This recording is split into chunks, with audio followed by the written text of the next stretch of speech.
اللہ ہے کہ محمدی بن کر جینا اور محمدی بن کر کے مرنا، یہ سب سے پہلی بنیاد ہے۔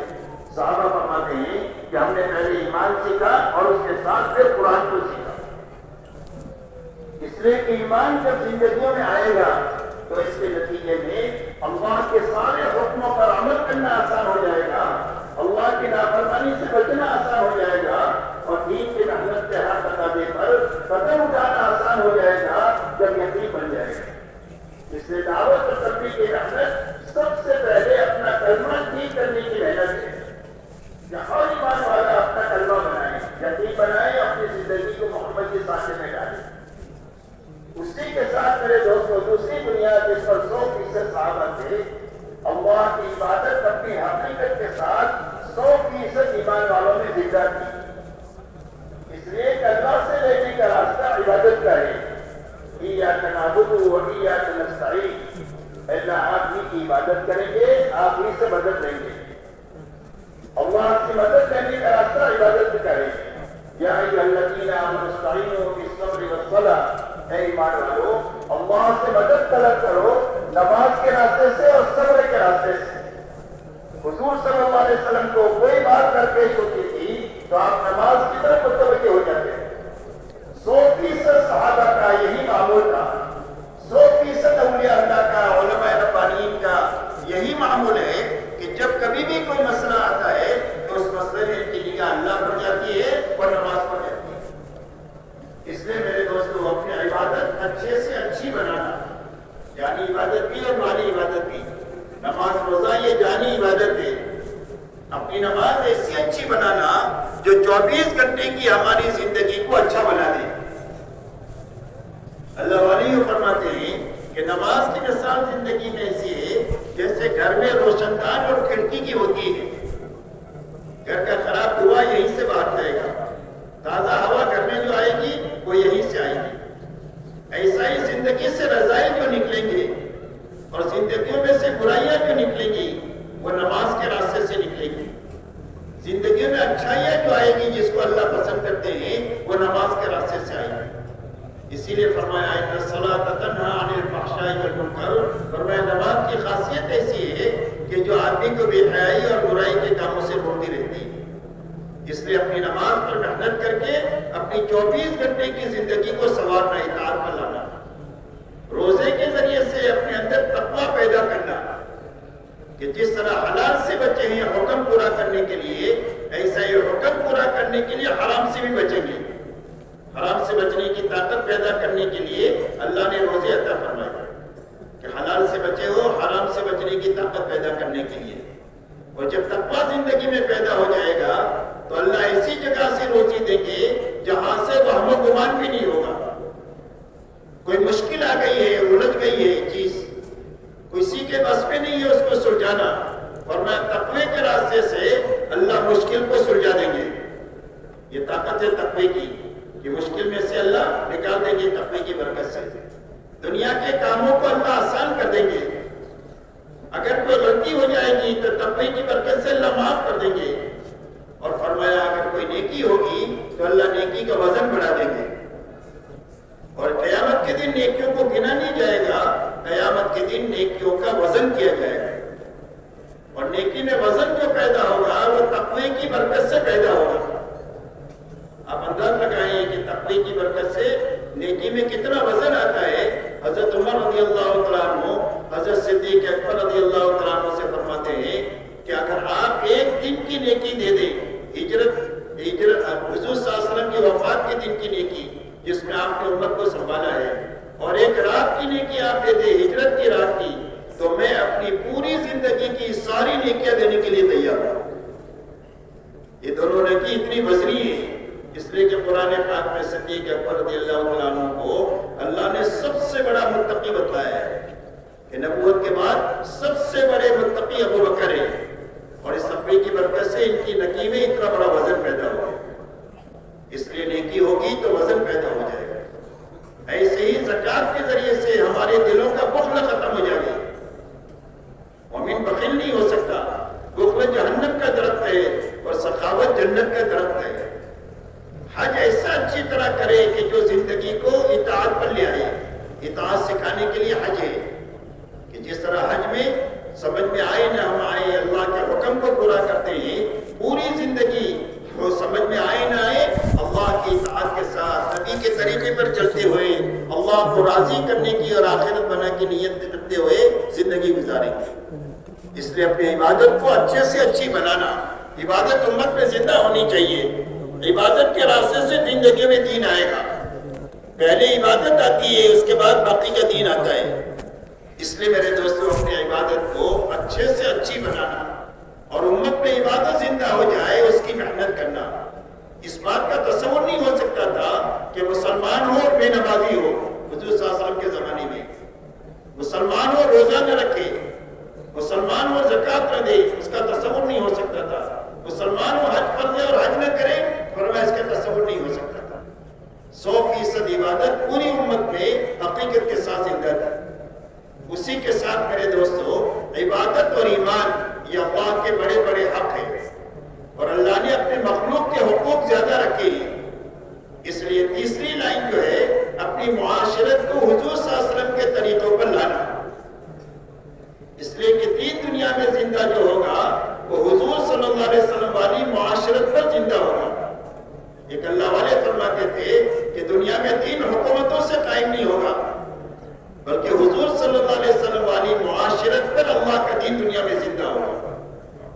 اس لیے معاشرت ہمارے آپس کا رہن سہن، ہمارا ایک دوسرے کے ساتھ تعلق، ہمارا ایک دوسرے کے ساتھ نبھانا حضور صلی اللہ علیہ وسلم کی لائی ہوئی معاشرت پر آئے۔ تو آپ کی معاشرت کی کیا بنیاد ہے؟ آپ کے رہن سہن کی، اور میں آپ کی معاشرت کی بنیاد انصاف ہے۔ انصاف کہتے ہیں جو اپنے لیے پسند کریں گے سارے ایمان والوں کے لیے وہی چیز پسند کریں گے، اس کو انصاف کہتے ہیں۔ اور میں تم میں کا کوئی آدمی کامل مومن نہیں بن سکتا ہے جب تک اپنے بھائی کے لیے وہ چیز پسند نہ کرے جو اپنے لیے پسند کرتا ہے۔ ایمان کا کمال محبت کے راستے سے ملے گا، اور میں جنت میں داخل نہیں ہو سکتے جب تک تم مومن نہ بنو، اور تمہارا ایمان کامل نہیں ہو سکتا ہے جب تک آپس میں محبت نہ کرو۔ اور یہ فرمایا کہ میں محبت کا راستہ بتاؤں اور میں سلام کو خوب پھیلاؤ، اس کے راستے سے محبت پیدا ہو۔ گھر میں داخل ہو تو سلام کرے، مسلمان ملے تو سلام کرے، ہر آدمی کو سلام کرے، پہچانتے ہو نہیں پہچانتے ہو، محبت سلام کے راستے سے پیدا ہو جائے۔ اس لیے آپ کی معاشرت کی پہلی بنیاد انصاف ہے۔ اپنے لیے جو پسند کرے سارے ایمان والوں کے لیے وہ چیز پسند کرے۔ اس کے آگے احسانی کہ حق کو دیں گے، حق سے زیادہ دیں گے، یہ احسانی۔ حق کی ادائیگی تو فرض ہے، حق کی ادائیگی نہیں ہوگی تو قیامت کے دن آدمی مفلس بن کر پیش ہوگا۔ تو حق کی ادائیگی کے ساتھ میں یہ فرض ہے، اس کے ساتھ احسانی کہ لوگوں کے ساتھ احسان کر کے زندگی گزاریں گے۔ یہ آپ کی معاشرت کی بنیاد ہے، اور آپ کی معاشرت کی بنیاد ایثار ہے کہ ضرورت پڑے گی تو بھوکا رہ کر اپنے بھائی کو کھلائیں گے، پیاسے رہ کر اپنے بھائی کو کھلائیں گے، اپنے کپڑے معمولی پہن کر دوسروں کو محتاجوں کو کھلائیں گے، پہنائیں گے، معمولی مکان بنا کر دوسروں کے مکانات بنائیں گے۔ فرمایا لوگوں کے کام آئیں گے، اپنی ضرورتوں کو اگر قربان کرنا پڑے گے تو قربان کر کے، یہ ایثار کہتے ہیں اس کو، ایثار پر آپ کی بنیاد ہے معاشرت کی، اور حیا پر آپ کی معاشرت کی بنیاد ہے کہ مسلمان بے حیا نہیں ہو سکتا، اور مسلمان کے گھروں میں بے حیائی کے سامان نہیں ہو سکتے ہیں۔ مسلمان ہوگا وہ حیادار ہوگا، اس لیے کہ حیا ختم ہو گئی تو آدمی جو چاہے وہ کرے۔ فرمایا اذا فاتك الحیاء فافعل ما شئت، فرمایا حیا ختم ہو گئی تو جو چاہے وہ کرے۔ حیا ہے جو آدمی کو صحیح چلاتی ہے۔ تو حضور صلی اللہ علیہ وسلم کی معاشرت کی بنیاد حیا پر ہے، اور آپ کی معاشرت کی بنیاد سادگی پر ہے۔ آپ کی معاشرت کی بنیاد سادگی پر ہے کہ ہماری زندگی میں سادگی ہوگی، ضرورت کے مطابق کھائیں گے، ضرورت کے مطابق پہنیں گے، ضرورت کے مطابق مکان بنائیں گے، ضرورت کے مطابق شادیوں میں خرچ کریں گے۔ ہماری زندگی کی بنیاد سادگی پر ہوگی، اس لیے کہ بے حیائی اور فضول خرچی دنیا میں غلط لوگوں کا راستہ ہے، اور یہ اتنی دونوں لوگوں کو بنایا ہے کہ اگر دنیا میں جتنا فساد ہے وہ بے حیائی اور فضول خرچی کی وجہ سے ہے۔ اگر یہ دو چیزیں امت میں سے نکل جائے تو امت کی ساری چیزیں صلاحیتیں صحیح جگہ پر لگ جاتی ہیں۔ اس لیے حضور صلی اللہ علیہ وسلم فرماتے ہیں کہ ایمان والوں کی مثال ایک دوسرے کے ساتھ محبت کرنے میں، ایک دوسرے کے کام آنے میں، ایک دوسرے کی بھلائی چاہنے میں ایسی ہے جیسا کہ ایک جسم ہوتا ہے. تو جسم کے اعضاء سارے الگ ہیں، ہر ایک کی شکل الگ ہے، ہر ایک کا کالم الگ ہے، لیکن آپس میں اتنا جوڑ اور تعلق ہے کہ کوئی عضو دوسرے کی برائی نہیں سوچ سکتا. کبھی پیر ہاتھ کی برائی نہیں سوچے گا، اس کے لیے کام زیادہ کام کرے گا، اپنے لیے کم کام کرے گا. اسے ہر عضو، اور اگر چلتے ہوئے ٹھوکر لگ جائے تو پورا جسم اس کی تکلیف کو محسوس کرے گا، اور اگر اچھا کھانا کھا لے، رات کو سو جائے تو اس کی لذت اور راحت کو جسم بھی محسوس کرے گا، پورا جسم محسوس کرے گا. بس ایسے ایمان والے ہیں. اور ایمان والے کبھی بھی ایک دوسرے کی برائی کو نہیں سہتے. اسی لیے حضور صلی اللہ علیہ وسلم نے پوری امت کو اللہ پر جمع کیا ہے. جب امت اللہ پر جمع ہو جائے گی تو آپس میں جمع ہو جائے گی، اور جب آپس میں جمع ہو جائے گی تو اللہ کی مدد کی مستحق ہو جائے گی. اسی لیے حضور پاک علیہ الصلوۃ والسلام نے عصبیت کی ساری رگوں کو کاٹ کر امت کو ایک بنایا ہے.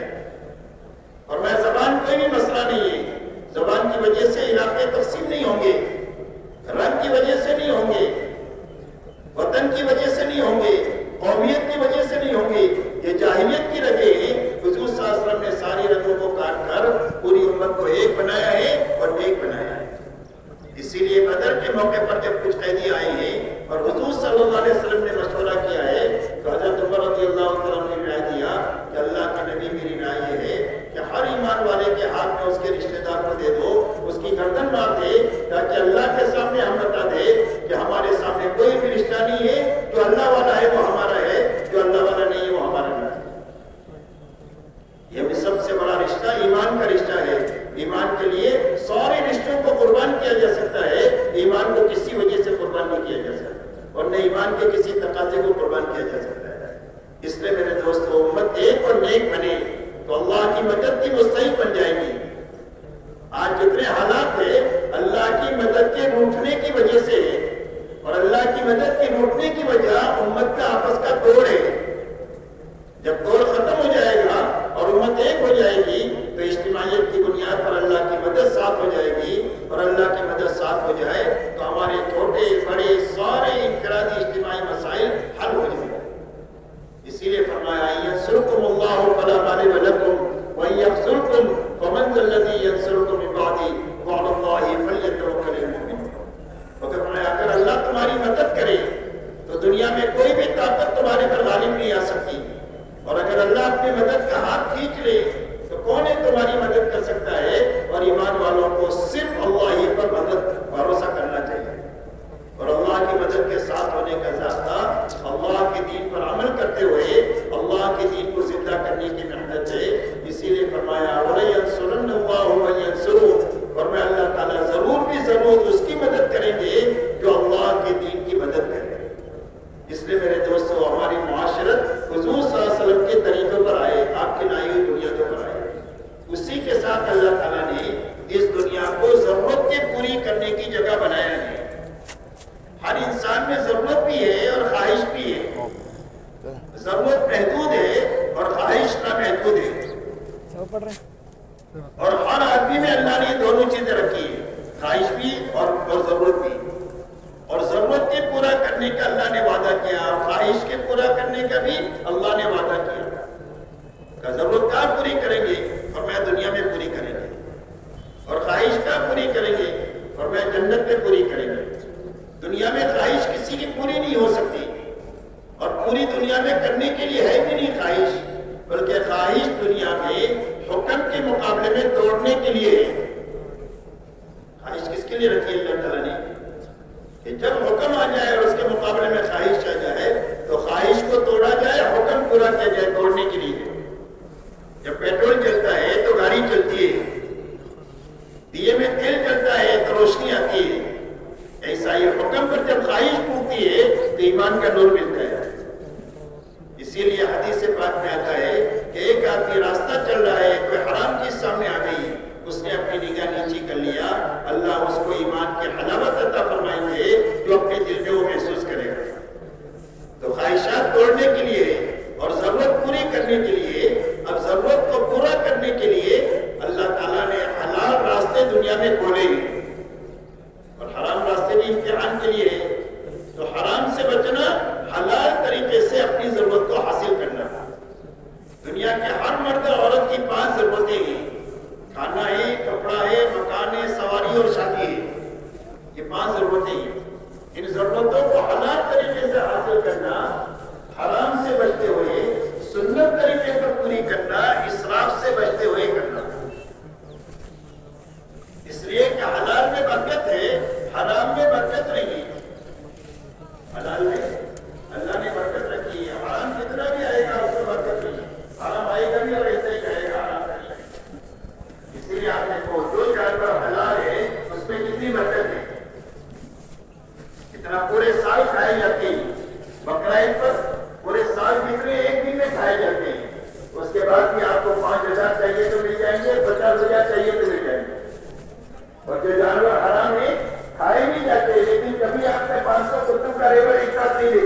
آٹھ نو بچے کچیا جلتی ہے، لیکن اس کے باوجود بھی اس میں برکت نہیں ہے، برکت حلال نہیں ہے۔ تو اپنے کھانے کمانے کی لائنوں کو حلال پر لانا، علماء سے پوچھ کر، حرام نہیں آنا چاہیے، مشتبہ لقمہ پر پیٹ میں جانا نہیں چاہیے، اس لیے کہ حرام کے پیٹ میں جائے گا یا بدن پر جائے گا یا گھر میں آئے گا تو یہ اپنے آپ کا بکائے گا۔ اللہ والے فرماتے ہیں حلال اور حرام کی تاثیر ایسی ہے جیسے لقمہ ہوتا ہے، لقمہ حلال کا پیٹ میں جائے گا تو اچھے کام سوچیں گے، اور حرام جائے گا تو حرام سوچے گا۔ ایک اللہ والے فرماتے ہیں یہ دعوت کا ایک نیک آدمی ہے، اور اس کا کھانا کھانے کے بعد کئی دنوں مجھے تہجد پڑھنے کا مزہ ہے۔ اللہ لقمے کا یہ ایسا چند لقمے کھلائے، اور ایک غلط آدمی کی میری دعوت کی، اس کا کھانے کے بعد کئی دنوں تک میرے اندر برائی کا جذبہ پیدا ہوا۔ اتنا اثر ہے حلال اور حرام کا۔ ایک اللہ والوں سے کہا کہ آپ نے کتاب التقویٰ نہیں لکھی؟ فرمایا میں نے کتاب البیوع لکھی ہے کہ کاروبار کیسے کرنا، یہ کتاب التقویٰ ہے۔ جب کاروباری لائن صحیح ہو جائے گی تو زندگی میں تقویٰ پیدا ہو جائے گا، حرام سے آدمی بچ جائے گا تو تقویٰ پیدا ہو جائے گا۔ اس میں میرے دوستوں اپنی ضرورتوں کو حلال طریقے سے حاصل کرنا، سنت طریقے پر پورا کرنا، اسراف سے بچنا، سنت طریقے پر پوری کرنا۔ اس لیے کہ اسراف کی مثال آگ کی ہے، اللہ والے فرماتے ہیں آگ، اسراف کی مثال آگ کی ہے، آگ میں کتنا بھی لکڑی ڈالو سب کو جلا دے گی، پیٹ بھرے گا ہی اس کا۔ پورے پاکستان کی لکڑی ڈال دو آگ میں سب کو جلا دے گی، بولے اور پیٹ نہیں بھرے گا اس کا۔ ایسا اسراف ہے، جب اسراف زندگی میں داخل ہو جاتا ہے تو ساری مالی طاقت اور جانی طاقت کو کھا لیتا ہے، نہ دعوت کے لیے بچے، نہ عبادت کے لیے بچے، اور نہ اخلاق کے لیے بچے، بوڑھے باپ کو سنبھالنے کے لیے بھی نہیں بچتی، بیوہ بہن کو سنبھالنے کے لیے بھی نہیں بچتی۔ اسراف ساری جانی والی طاقت کو کھا لیتا ہے۔ اس لیے اسراف سے بچتے ہوئے سنت طریقے پر اپنی ضرورتوں کو پورا کرنا۔ رہا خواہشات، فرمایا خواہشات کو پورا کرنے کے لیے اللہ نے جنت بنائی، اسی لیے فرمایا